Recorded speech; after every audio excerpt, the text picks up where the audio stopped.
Welcome back to the Dynasty Dingers podcast. Today is June 16th. We're recording on Monday. You guys will get this on Tuesday.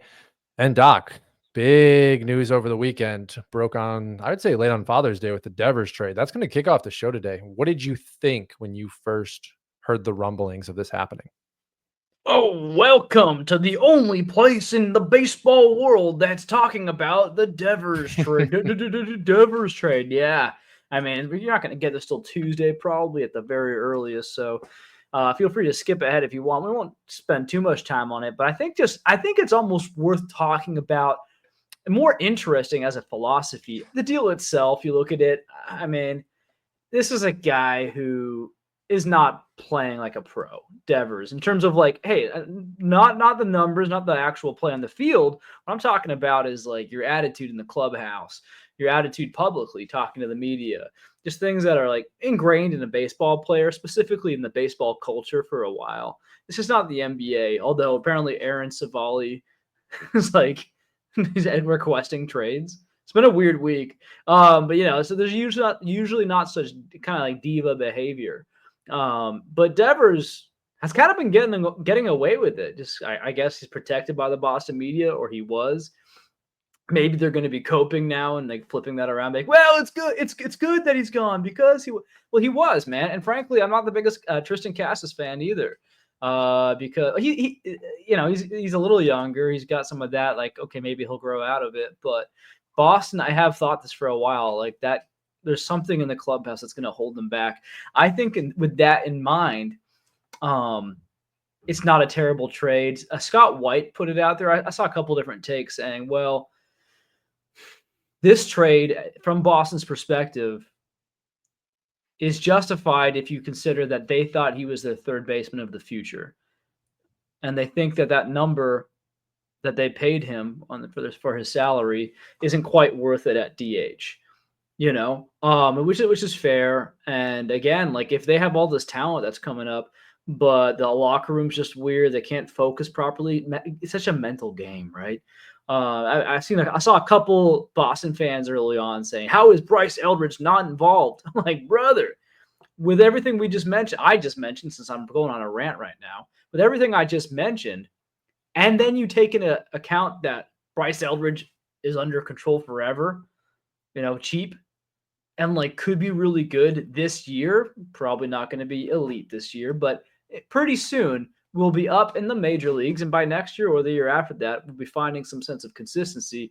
Probably one day a 35 plus home run bat. It's like, I wouldn't trade Eldridge for Devers 1-for-1 is what I'm trying to say. Yeah, I think everything you said is correct. And I've taken in a lot of Boston content today from local Boston radio shows to the breaking news and all the takes last night. I think it's interesting. The fan base, at least the ones on X that are active, are very unhappy. And I get it as a fan. You trade your best bat after the sweep of the Yankees, now being over 500, just a game, but over 500. But everything you said is correct. And from a business perspective, he spit in their face. And as an operator, I would send you packing. And I would send you packing to the first team that was going to take you off the books. Is the return good? Probably not. It may be actually better than the Mookie Betts return, which is crazy. We don't know what Tibbs is going to be. He's in high A. Was a first rounder. People liked him out of Florida State. You and I didn't necessarily like him out of the draft. Like he wasn't a guy me and you were targeting or talking about. Kyle Harrison, as a reminder, most people 3 years in a row in MLB Pipeline's top 100 before he ultimately made his debut. So that was a nice piece just a couple of years ago. Now they need to tweak some mechanics. But yeah, salary dump. I think culture dump. And I think when we look ahead to this offseason, this is the one big piece that I do agree with Boston fans. Got to reallocate the money. $300 million that you have off the books. Schwarber is going to be a free agent. Would be a great fixture in that DH role going back to Boston after spending a year there. We know Schwarber's been incredible, probably short-term deal because of his age, and he's DH only.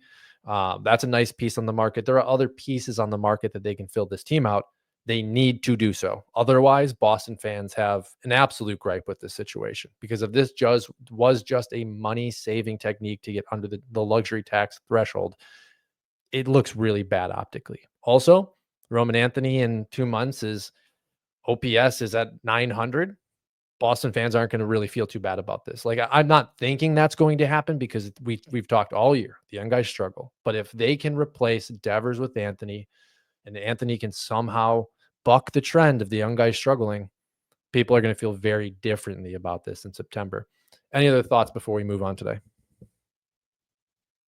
I'm good on that one. I think it's been talked to death. Suck it up, Boston. You'll get over it. You'll get through it. You're sitting prettier than a lot of franchises. You spoiled brats. The city has He's had like, a lot of success in the last 20 years. That is correct. yeah, yeah. No, it There's is. I mean, Patriots, it Bruins. is. Listen. I'm being facetious. We don't want to lose all our Boston fans, all 5 out of our 20 fans. But yeah, no, it's just like a little perspective. Like when Yankees fans or Boston Red Sox fans cry, it's like, come on, it's gonna be fine. From an outside perspective, it's gonna be fine. They're gonna spend, they're gonna try. They might mess up. They might do a bet straight. They might mess up, but they're gonna try and they're gonna keep coming at it year after. Even if it's gonna be a tough couple of years, it's never gonna be a tough 5 to 10 years. Okay. Guaranteed, they're gonna Especially try. especially when you have, Roman Anthony and Campbell and Meyer come up. Like this should be a really exciting time, and it is just unfortunate that timing happened how it happened. And the last thing I'll say is just a reminder to baseball fans: Greg Breslow did not sign the Rafi Devers extension. So everyone that's calling for Breslow's head because he, is the problem, a lot of you have it wrong. And I would encourage everybody to really look into situations before they have an opinion because a lot of people look stupid right now. Moving on, Doc, to a much, I'd say, better topic. We got to fight for the number one prospect non-debuted now that Roman Anthony has been called up and debuted. And you and I have been talking over the last couple of weeks, I guess, since we missed you last week. For me, it is starting to be very, very apparent that Konnor Griffin is just an absolute freak of nature. So I wanted to start with him. Do you have any comments on his high AD debut last week? And then if it's not Konnor Griffin, who are you looking at in this fold for number one overall? I think for me it is Konnor Griffin, and it's everyone. It is kind of going around X right now. It's really fun. It's kind of a fun prospect time. I got to start getting back into prospect posting again. I think that's where. Whoa! Almost lost my mic. I think that's where people came on to they got into our podcast in the first place. That's why people started following me. I did prospect ranks. So, hey, folks, I'm not retiring from that game. I'm about to move again for the first time in 3 months. Go easy on me, all right? But Konnor Griffin, I mean, listen, I hate it because I was like, I want to say I might have been the first guy to put it out there. Maybe other than his dad, Kevin Griffin, who we love. But I think he's got the Bobby Witt comp. He's got the Bobby Witt comp. I mean, I don't know, bro. Do you feel confident about anyone else, giving them that comp? Basayo, I probably have Basayo there right now, but I'm guessing he'll be up by the end of the year. I mean, and then long term, you got to. I mean, thing is, Basayo is people kind of. It's kind of like the Leo DeVries thing too, or sorry, the Sebastian Walcott thing. I guess both. But Walcott, I remember people were really kind of like me. I was sleeping on him because I didn't realize he was still 18, like in the off season. I was like, how is this guy just permanently, way too young for the level? We got to give Basayo credit. Basayo feels like he's getting like outdated. He's getting a little bit left in the cold. Maybe because Roman Anthony is the shiny new toy. Maybe because people are worried about what we're seeing with Kobe Mayo, right? And they think that's gonna. There's 2 things I think. I think the biggest 2 are the Kobe Mayo syndrome, and then the Adley Rutschman's in the way. But if Basayo's out there slugging away, they're gonna find room for him. This is a really mature profile from a guy who is he still 20? I don't know. But I want to see what Konnor Griffin's contact rates are looking like. Completely fine. That's so fun. Yeah. So in fact, they're improving. How many games did he play? Like 2? 6 He games. played 6 games this week. Yep. In 6 games, he's got an 85.7% contact rate. I don't think that's gonna hold, but this is getting really exciting, right? He's His numbers are really dumb right now. They're 6% dumb. strikeout, 6 stolen 6% bases, strikeout. 1 caught But stealing. no, yeah, yeah, a And this is just 62% at strike. high A, right? I'm to preference. It's 6 games, 6 stolen bases, 2 home runs. Like it, it was a freak week. I mean, the percentage is 6.3, almost at 63, 6.3% K rate. He's walking a bunch, you know. He's doing everything you want to see. He's got the physicality. This is a guy who I think that if you want to maybe actually give the biggest reason or justification for him rising up ranks so fast, is that we just, again, I've said it before, I'll say it again. The college bats become stars. They go on ESPN, they get a little famous. Whereas there's no, yes, there's just not as much coverage at these high school games. Like basically nothing. You have to go off of scouts and local news outlets for the most part. So, and then down in Mississippi, I don't think the New York media is heading there very often. I don't think Los Angeles or California media is heading there very often. So I love these middle America studs, especially in a year. I think it was a perfect storm. Like if you got Konnor Griffin at anywhere past 5, I guess, but especially if you got him in an FYPD at 8, 9, 10, which I know a lot of people did. Some people got him a little like after that, which is insane. If you got him anywhere in there, you're laughing. You got him. I mean, I guess at this point, are we asking ourselves if you got him 1.1 like a crazy person, like maybe that would have been fine. Like that's where we're at now. And it's so amazing what fantasy stock can be like, this roller coaster ride of.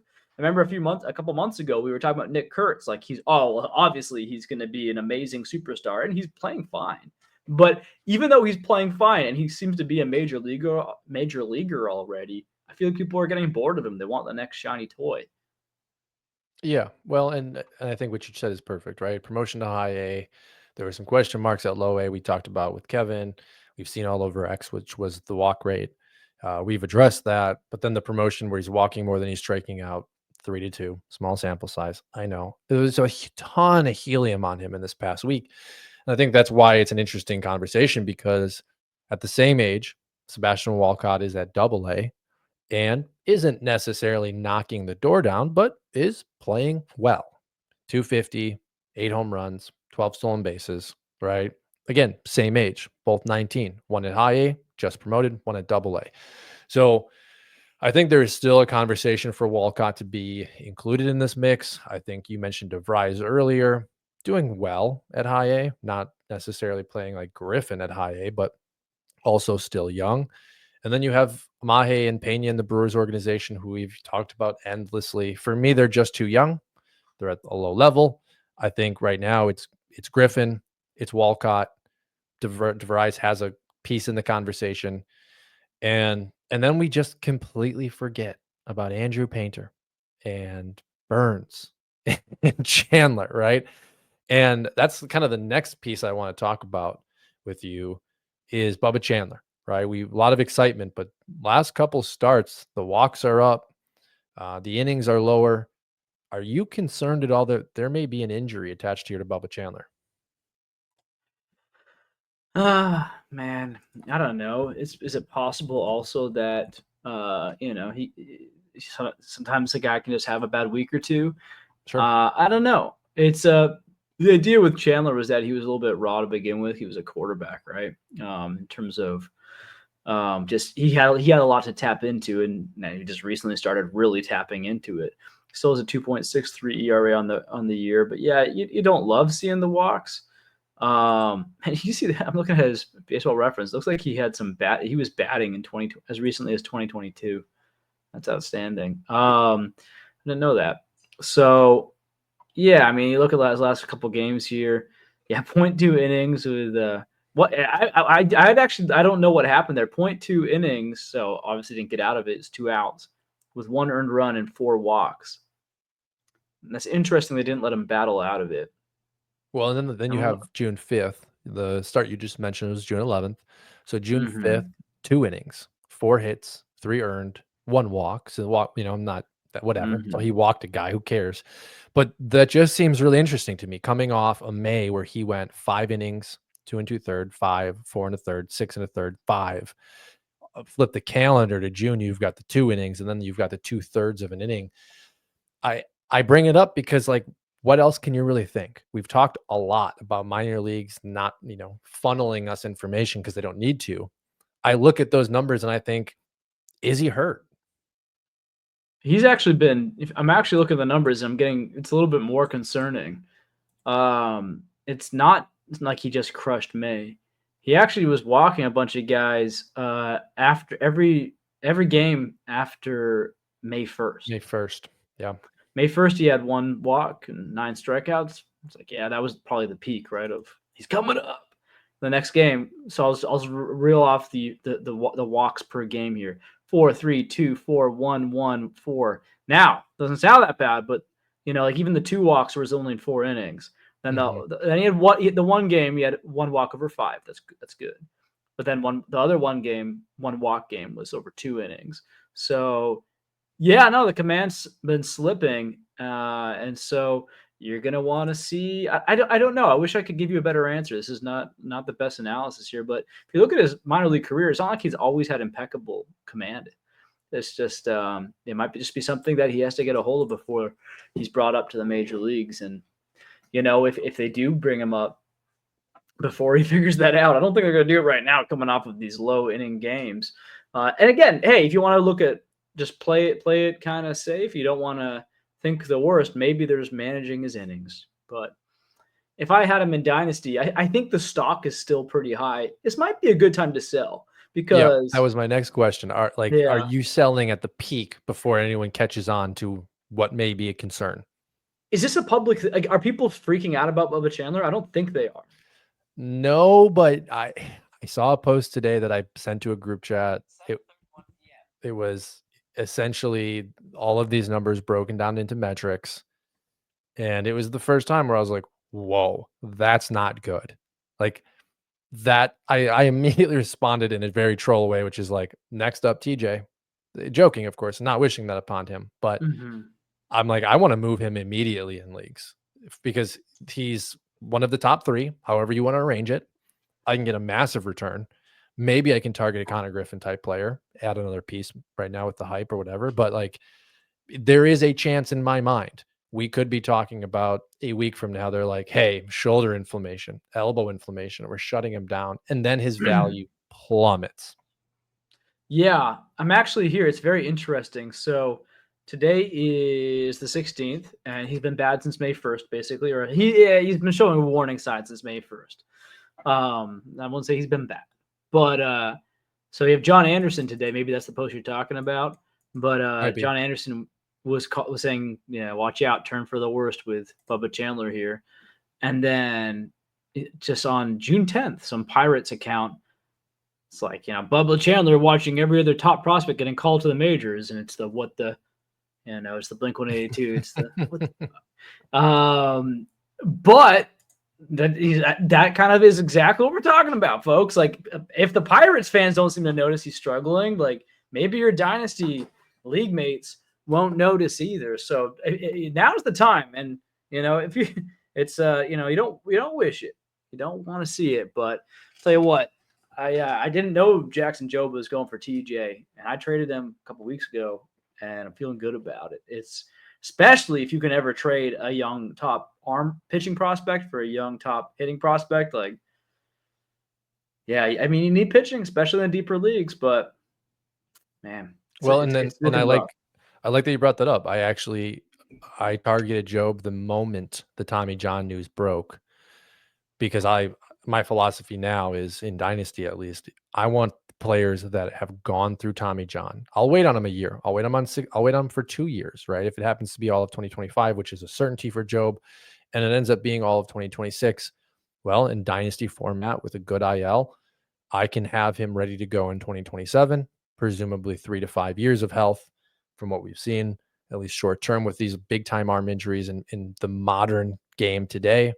I like it, but I like it once I know the stock is dropped. I'll buy, hold, and see what happens. Another one I thought was really interesting for you. In one of our 30 mans, because you hold Connor Griffin in most of the leagues I play in with you, which is frustrating because I just don't blame you for not trading him because I wouldn't. I offered Walcott straight up for him in our points 30 man, got denied. So that's kind of where, our listeners, our Scout the Stat Line group is thinking. And I agree with the guy. I would rather have Griffin right now than Walcott. I may feel differently in 3 months, but right now, Walcott, it seems, has surpassed Griffin. So I thought that was an interesting trade dynamic that I Did you wanted to mean bring to up. say that? You said Walcott has surpassed Griffin. That's what you said. Griffin has surpassed Walcott, right? At least Okay. in Okay. some group think. Um, Mhm. and again, I think the conversation's close. Who do you prefer now? Would prefer Griffin when he's ripping 110 EVs 4 times in his first 2 games at high A. Guy's a freak. Um, but again, he's a lot of helium now. So anything else you want to touch on with some of these youngsters fighting for number one or anything else with these I three think it's pitchers? so funny. I didn't bring up any Basayo stats. I'm looking at them again. Because I was actually almost thinking maybe he's struggling. He's got 371 OBP. That's a 14% walk rate, 14 home runs in 43 games at AAA as a 20-year-old. Is he actually still? Yeah, he's still 20.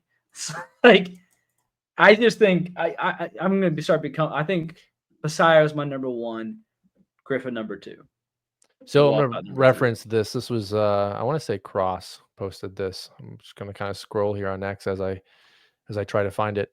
Can't find it. Anyways, it was May's numbers for Basayo. Fantastic May.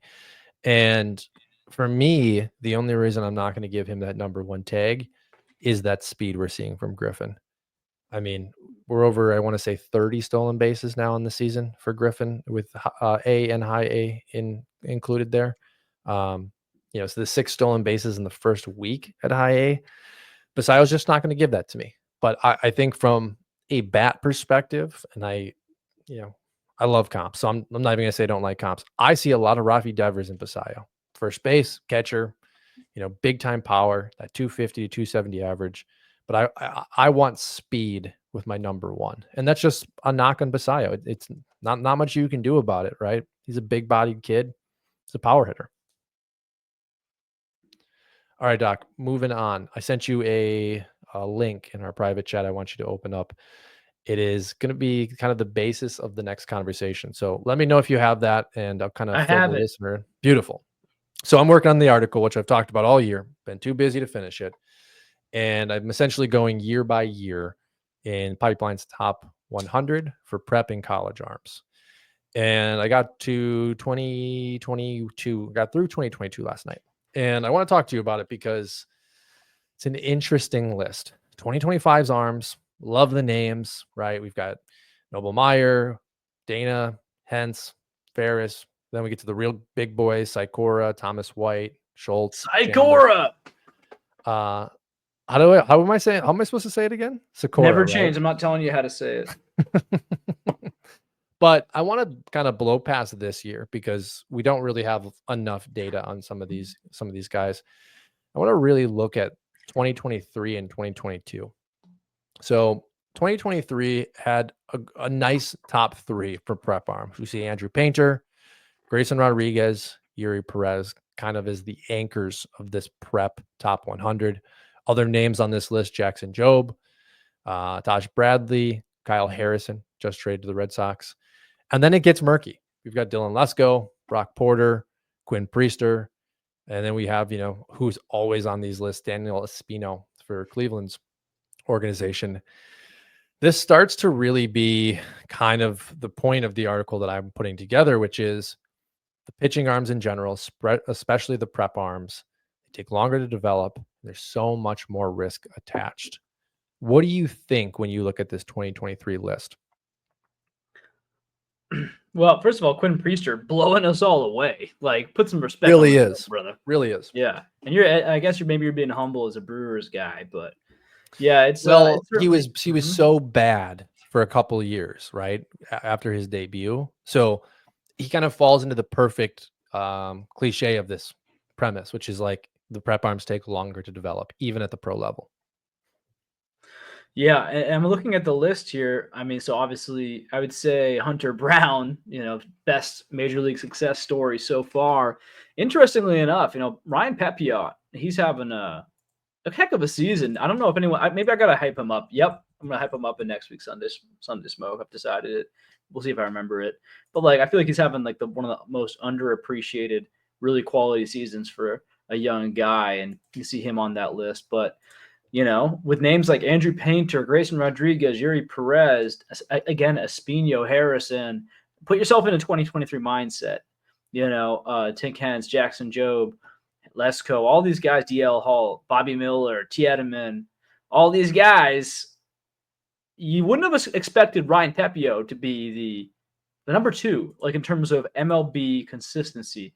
Fott's had his moments, but he's just so volatile. I tried hyping him up earlier this year. I don't know why I did. But yeah, I mean, he is still, Painter, probably going to be amazing. Perez, probably going to be amazing. But we haven't seen it yet, right? We haven't seen them go deep and continuously go deep into games over a span of a season, which is just something where the stat heads, the geeks of our world, no one likes to talk about it. I say innings. Innings are the most valuable statistic for a pitcher, and people will lose it on me. I'm like, all right, enjoy Tyler Glasnow. It's just like not doing it for me. Enjoy, Jake DeGrom the last few years. Enjoy Grayson Rodriguez right now. Enjoy, some of these kids are just not going to be able to have careers, or they're going to be forced into relief pitching and hope for the best because they can't stay on the field, or be effective for long stretches of time. So, once the hitters get the book on them. So what Hunter Brown's doing is amazing. And then Pepio, it's like, apparently I don't know how to say his name. He's from Indiana. So I'm just going to say shout out to him. I think it's fun that you referenced that, because again, that's the premise here, right? And I didn't walk you through this because I got to throw it onto you as we're recording here, but the second half of names you mentioned were collegiately drafted pitchers. So the collegiate arms were Bobby Miller, Ricky Tiedemann. Tiedemann was JUCO, so very small sample size for Ricky being drafted. Gavin Williams, Hunter Brown, Gavin Stone. I skipped over Bybee. I didn't see Bybee there. Bybee is on this list somewhere. Yeah, he's right there. No, he's there. I skipped over him. He's there. But the whole point is, right? Hunter Brown, Bybee, Pepio. Now I'm screwing it up. Guys that we are relying on right now. Now Bybee's had his ups and downs, so he doesn't fall into the Brown mix, and neither does Pepio. But the guys that we really trust. And then when you scroll up and you see all of the prep arms, sure, Taj is pitching this year, right? And Yuri's finally back. So give him some time to knock off the rust. But this was a really good in the 2023 class for Pipeline's Top 100 to look at and say, okay, who would you have rather rostered in Dynasty if you had the top, pitchers or the top choice? Everyone would have said, well, Painter, Rodriguez, and Perez, right? And for Dynasty, that's still probably the case. Brown's going to have a conversation, piece of being in that group. And then when we look at 2022, it kind of defeats everything that I'm saying outside of one pitcher. In 2022, you had some of the similar names: Grayson Rodriguez, prep; Shane Baz, prep; Hunter Green, and we love Green, but injuries. Jobe, Perez is back on the list. Matthew Liberator there, Priester, Taj again, Kyle Harrison yet again. But the college names, not as Gore's down there. We gotta give him some credit, but he'd been there for a while. Yep. For the collegiate ranks, Jack Leiter, iffy, right? Reed Detmers, now a bullpen arm. The best name on this list is George Kirby. You have Nick Lodolo as well. So a couple of good names. And then Joe Ryan's a little bit deeper. He was rated 97th in the 2022 class. So, I guess with what I'm saying, maybe not. Joe Ryan, super consistent. George Kirby, pre-injury, pretty darn good pitcher, right? I think consensus top 30, some years top 20. But after you're looking at these two seasons, how does that affect your dynasty approach when you're thinking of FYPD and holding some of the top tier pitchers? Because I know just a few weeks ago we talked, you'd said if they're not number one upside, you're not holding them. Does this maybe make you want to take some collegiate arms in the third or fourth round of FYPD? Oh yeah, no, that's been a thing for me already. Just because the further away they are, the more likely they're going to have TJ, and you have to wait another couple of years and blah blah blah, or they're going to go through their highs and lows, even if they're healthy, right?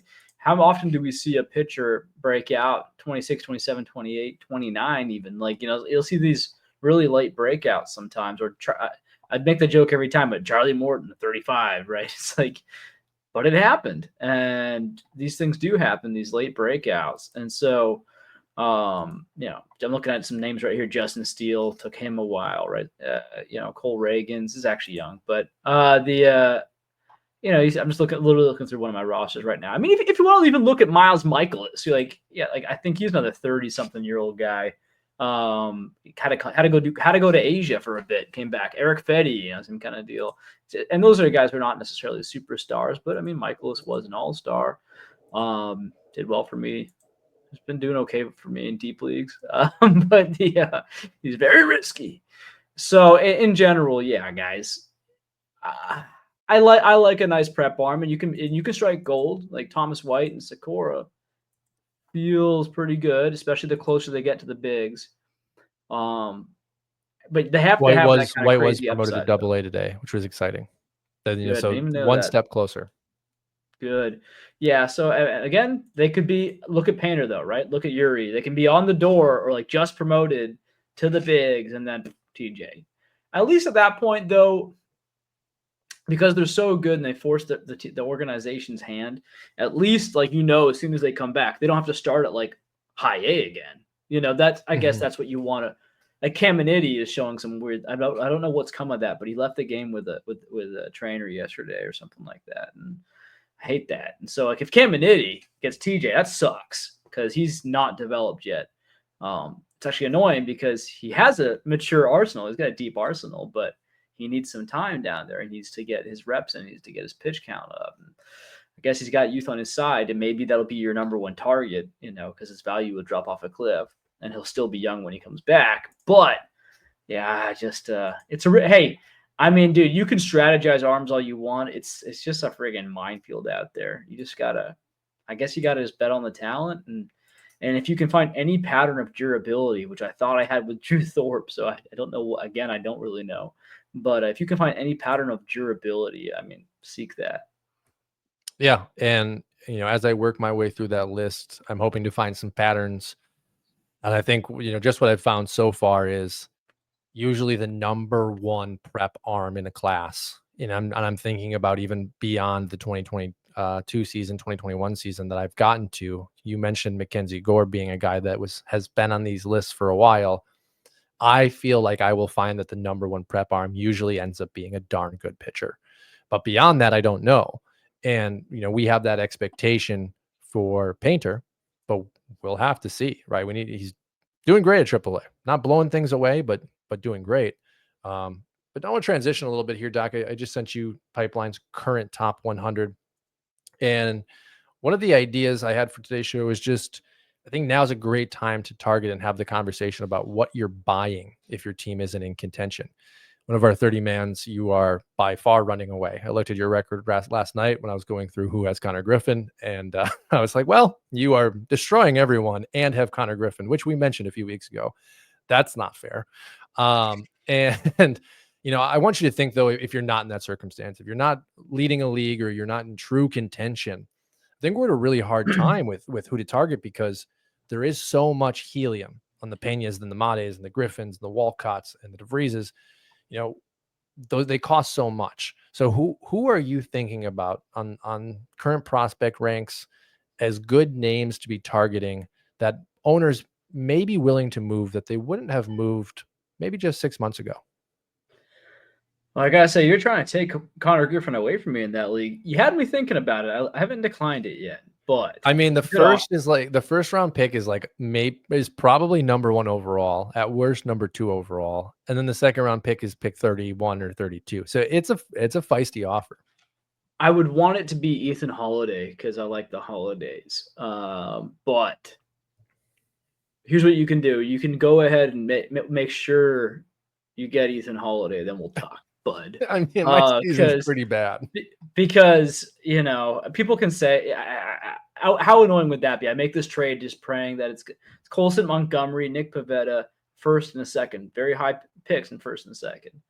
I have to basically hope that guy can be the next number one prospect. Mhm. more or less, or be like close to it because and hope that Colson it's not the strongest offer, but it's a good offer, good start for sure. And yeah, if Ethan Holiday could be an absolute unit, and but it would be annoying if I took it.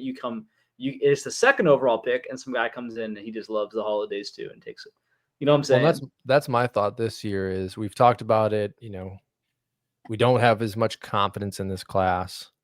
Um, but I also look at it as in a 30 man because I was fishing offers in other 30-man leagues. And one was where I was thinking about was Walker Jenkins as well as JJ Weatherholt. And I was like, I can't give that production up. I can't. Now, not saying that they would be, first round or second rounder value, but what I am alluding to is, as managers, we need to be very careful when we give up a first and second round pick in deep leagues because those are players that will return value likely for your team one day. And in 30-man leagues, all you need is a living, breathing person to be playing a position to have a real chance.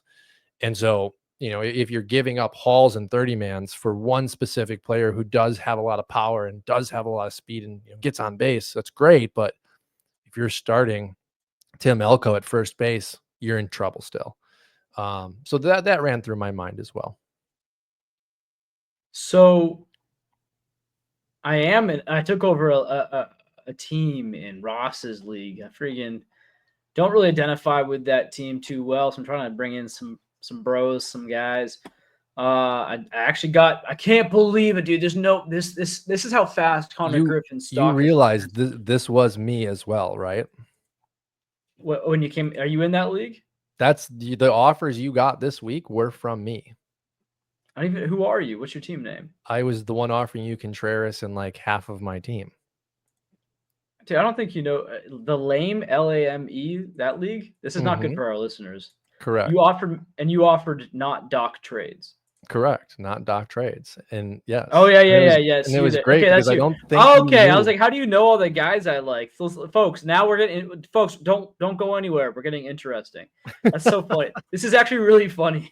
So I for some reason I thought you were Matt Smeda, who's I believe also in the league. I was like, oh, cool. Smade's paying attention to who I like. Let's see some trades. I must have offered you this one, and you declined it. It was Weathers and Victor Scott for Bassett, Royce Lewis, and Pavin Smith. That's a weird trade. Anyway, you came back. The most recent Griffin trade. Well, you actually we'll do it in order. You tried Durbin, Weathers, and White for Griffin. That's not good. Enough. I didn't. Not enough. And then you did. This is a great deal. Thomas White, Ryan Weathers, Kyle Stowers, who's kind of bumbling, Wilson Contreras, and Durbin for Griffin. It's like a really good deal, but my team's not. I don't know if it's that close to. I don't get this league. This league's weird, and also pitchers don't matter. It's like you just need 5 pitchers more or less. I know what they're trying to do. They're trying to make it more like realistic, but it just devalues fantasy pitchers at the end of the day. So you ain't getting it with that one. But I guess we're in the same boat though. I went out there and I can't believe it. A couple months ago, some guy offered me Yarlin Susanna. Like I gave up Yarlin Susanna for Connor Griffin. Who yeah? Yeah, that's unbelievable. I wasn't even barking up that tree. That's one of those trade. That's gonna go down probably as a fantasy gift of like all time. I'm gonna have to like put that. I gotta see who that was. Hopefully I'm not gonna make him well. And for league context for the listener down that you're asleep or you've just completely tuned us out, you and I are competing really in this league against Ross's absolute juggernaut long term. And I'm going to read off Ross's team, the ones that really highlight. He's got Vladdy at first. He's got Junior Caminero at third. He's got Zach Neto. People are really sleeping on this season as a solid floor shortstop. Corbin Carroll, Juan Soto. That's the core that he has. And then on top of that, he has big time prospects like Franklin Arias, Rayner for Detroit, who unfortunately is out for the season. Quintero for the Dodgers, who's peaking. So he's got an absolute juggernaut. And like my thought is, why even try in this league if I'm not trying to get a superstar also at every position? And I'll give up what I have to and just keep, trying to bring the next potential superstar in because we're playing from behind. And I think in leagues when you're playing from behind, we've talked about this before, you got to shoot big. You got to shoot big if you're going to play in it. And like it's Ross's home league, so I'm going to be in it for the long haul. There are leagues where I'm looking at things and I've got, 10 of the top 20 prospects, and I still look at the board and the teams around me and I say, I'm never going to compete. And it's like, well, maybe the league is offset and I have to leave, but like can't leave Ross's league. So we've got to rebuild. At the same time, like, you got to do what you got to do, right? So you got to kind of go and buy those guys who were once rising assets and now have flamed out, and just hope for the best. It depends on the league. Like, this league is weird. The deal, like, I still don't know the league. Like, they were doing a draft, FIPD draft during the MLB draft. I think that's when they do it. I've never been in this league. I just got thrown in because some guy left, and so I got picked up guys like Ryan Clifford, Brock Wilkin. These kind of guys who were once ascending and now not so much. And just selling where I have surplus. I actually sold Chase Burns. Got a heck of a return, I believe. But yeah, he's selling. I got tons of pitching. So sell there, then you pick up a Theo Gill, and you pick up, just kind of. I got Leo. That's probably the trade I got Leo DeVries. And I honestly don't even remember. This is, again, I'm getting. It's not the best. I was gonna say, not the best. Again, for from the listener's perspective, this is kind of fun because I'm really big too in joining leagues and have someone explaining them to me, as opposed to just like, hey, read the rule book, right? Because that happens a lot. And I bring that up because I'm interested to see. I won't rat on you. I'm not going to say anything.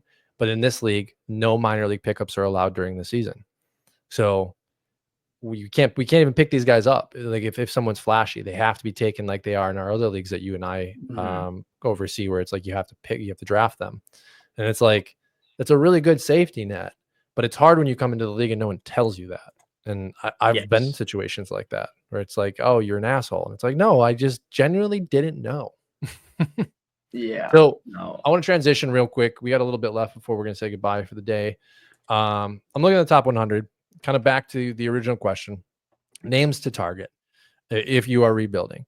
For me, I think the Walker Jenkins, Max Clark, Travis Bazzana, like, those are kind of the starting point for guys that I want to target, because I feel like their stocks have fallen. The helium has deflated.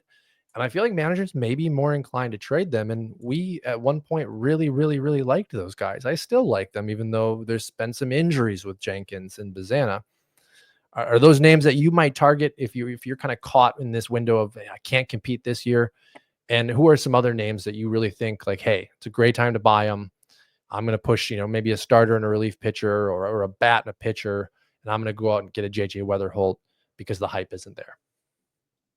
Yeah, I mean, just get a pulse on the prospects, and the young MLB players even better, frankly, who are losing their prospect shot. I mentioned Basayo, I mentioned Wilkin, who has 17 home runs in like 60 games. Like, what? No one's talking about this 400 OBP. Come on. Max Clark, he's not even really playing poorly or anything. He has an 86% contact rate. It's actually the best of his minor league career. He's walking like crazy. He's he's stealing, he's flashing a little power. It's just not Konnor Griffin, right? And he's not the newest name on the block, but it's slow and it's steady. Jason Dominguez, in terms of like MLB guys, I wrote about him in my Sunday Smoke for Prospects Live recently. He's dropping to like 50% rostered in Yahoo leagues. And yeah, I guess from a redraft perspective, it's more fair to have doubts of his impact this year. But I think that also does indicate a little bit about his dynasty outlook, or how fantasy GMs in general are perceiving him. Someone actually, guys, it feels like I'm making this one up, but someone actually messaged Drew Wheeler and said, hey, Doc wrote the Sunday Smoke, and I wasn't even thinking about going after Jason Dominguez. I didn't think it was possible, but I just threw a deal out there to see what would happen. And next thing you know, he's on my team. And I'm like, yeah, man. Like, I think that's a big thing. People are tentative or soft, or frankly, we're busy. You know what? Let me just be honest. I'm busy so often.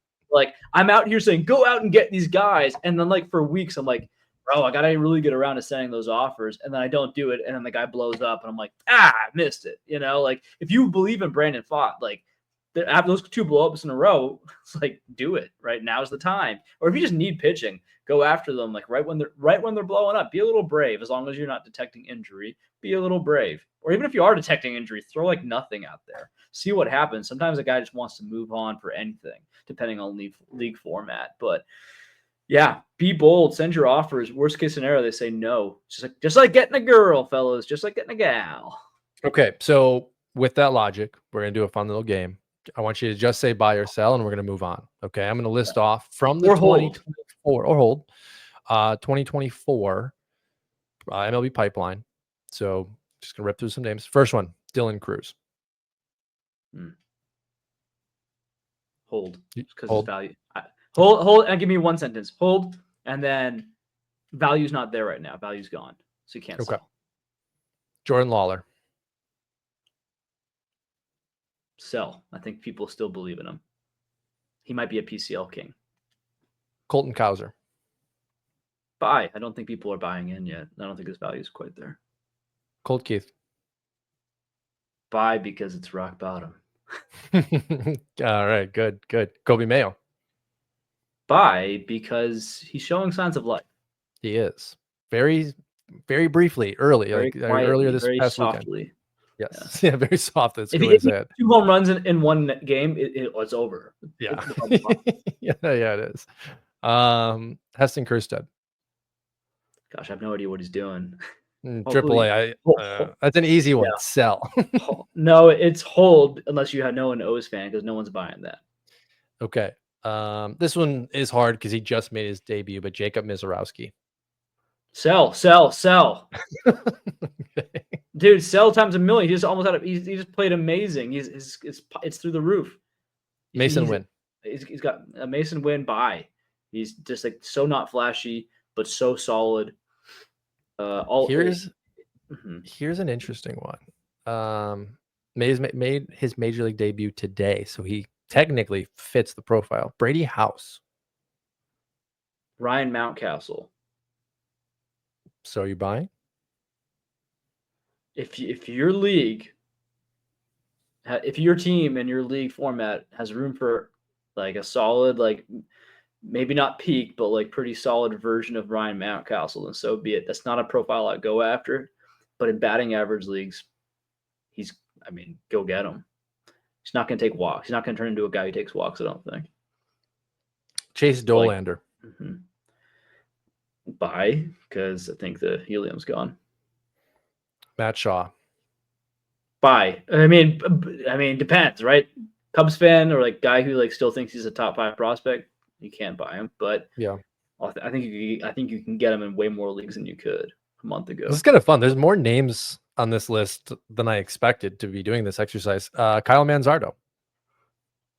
Buy, and like that's like a tough one, man, because like it's at some point, even if you like the guy, you see enough bad stats, like what if he actually sucks? He's still young. They seem to keep trotting him out there. I believe. I just remember his minor. This is more than a sentence, but I remember he has exhibited a good approach in the past, like a Vinny P kind of approach. So the fact that he's just selling out out power, it doesn't. I think he can adjust his way into a decent baseball player. This one's really fun because he's just so incredibly good right now. Jacob Wilson. Sell. Hard sell. Okay. Especially, I mean, from a dynasty perspective, he's not going to hit. He's probably not hitting 20 home runs, and like maybe he gets up to 15 or so in this park. But as soon as they move, I'm assuming it's not going to be as friendly. So,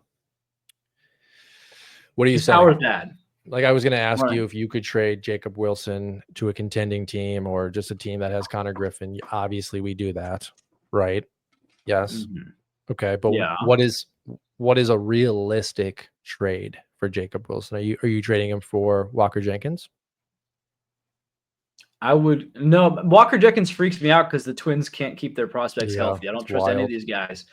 So I would trade Wilson for Michael Garcia and a fun prospect, and I think you would be able to get that. Michael Garcia is better than Jacob Wilson right now, but people don't believe that. That's basically our list. So some good names. Like I think some really good sell opportunities that you brought up. And again, 2024, right? We've got. I guess we can go up to the top. We'll finish it with this one. I guess we would get 2. Jackson Holiday. Buying, selling, holding. I mean, again, like we're seeing him slowly evolve. I just feel like the fantasy football nature is so present in our society, and like I can just feel it I can just feel it when I look at their last 2 weeks or month. Or I guess for me, people will ask me for opinions on trades and pickups, and I'll get like a vibe or an idea of who's hot and who's not in those moments. I'm like, why would you ever consider that? And I'm like, oh, I see. They're just not playing well lately. So Jackson Holiday, he gets in these zones where he's kind of boring, or I mean, listen, folks, he's not going 0 for a million again, right?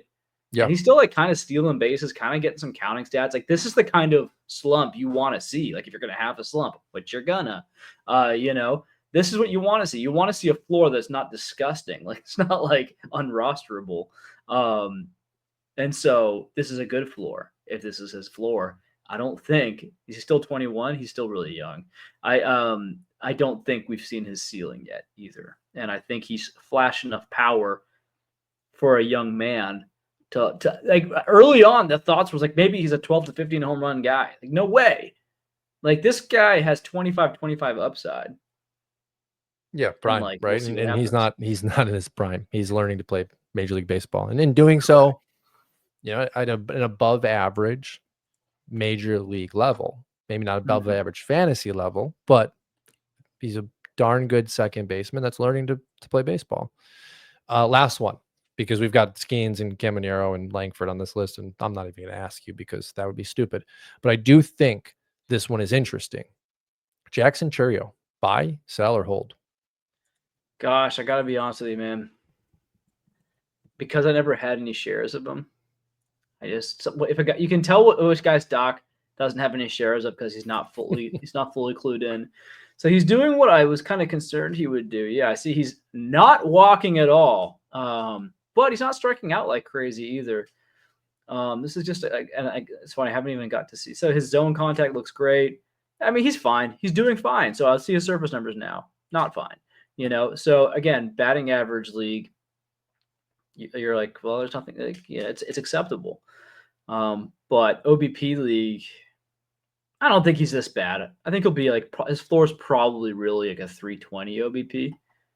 Yeah, kind of what he did So last year, like 327 OBP, mhm. 275 I, average.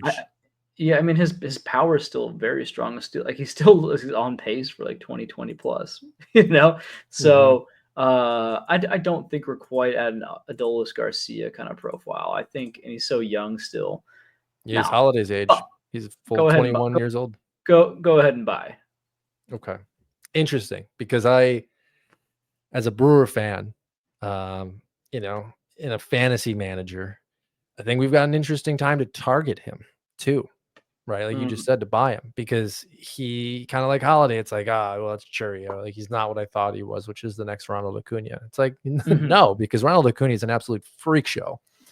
Well, I mean, no, And coming into the season, we just sorry to cut you off, but we just had a 21 home run. How many stolen bases do you have? 20. I don't like this freaking fan graphs. Sometimes it's tough to read. So he had in 21 and 2023. No, 22. so 20. So yeah, he had 22. So he went 2020 in 150 games last year as a 20-year-old. His ceiling is obviously 30-30, like or higher. Yep. So no, this is like a potential Acuna.